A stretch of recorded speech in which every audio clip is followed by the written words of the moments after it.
Cette vidéo amateur a été tournée à Kidal ce mardi en fin d'après-midi. La foule entoure des premiers soldats maliens. C'est l'arrivée de véhicules blindés et de militaires blancs dans la grande ville du Nord. Cela circule dans la rue des Tambers en plein centre-ville. C'était ce mercredi matin. Voici donc quelques images de la reprise de Kidal. Elle a été officialisée par les autorités. Mardi soir, à l'antenne de l'édition spéciale sur la télévision nationale, la présentatrice lit le communiqué du président de la transition, Assimi Goïta. Un raid a été mené depuis quelques jours en direction de Kidal. Une lourde perte a été infligée aux groupes armés terroristes. Nos forces armées et de sécurité se sont emparées de la ville de Kidal. À Kati, place forte des militaires, Assimi Goïta s'est même offert le luxe d'un cortège pour saluer la foule, tandis qu'à Bamako, dès mardi après-midi, quelques centaines de personnes sont descendues dans le centre-ville pour célébrer. Les autorités maliennes annoncent un couvre-feu sur toute la région, mais la situation dans la ville éloignée de tout reste difficile à cerner.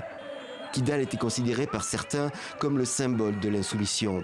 Ce mercredi, de nombreux partis politiques maliens, même indépendants, se sont réjouis. Ce n'est pas la victoire d'un camp sur un autre, puisque le Mali nous appartient tous. Le Mali est un et indivisible. C'est vrai que Kidal était une préoccupation. Kidal était insoumise. Et grâce à la bravoure de nos forces armées de sécurité, Kidal est aujourd'hui sous contrôle. Il faut rendre un vibrant hommage à notre armée nationale. Il faut reconnaître effectivement la démarche courageuse des autorités de la transition pour y arriver. Évidemment, le Mali est encore isolé malgré tout.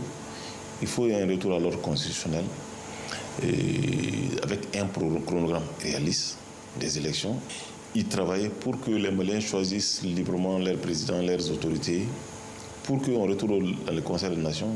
À l'unisson, la presse malienne ce mercredi s'est très vite fait l'écho de ce qui est présenté comme une grande victoire de l'armée et une étape dans la réunification du pays.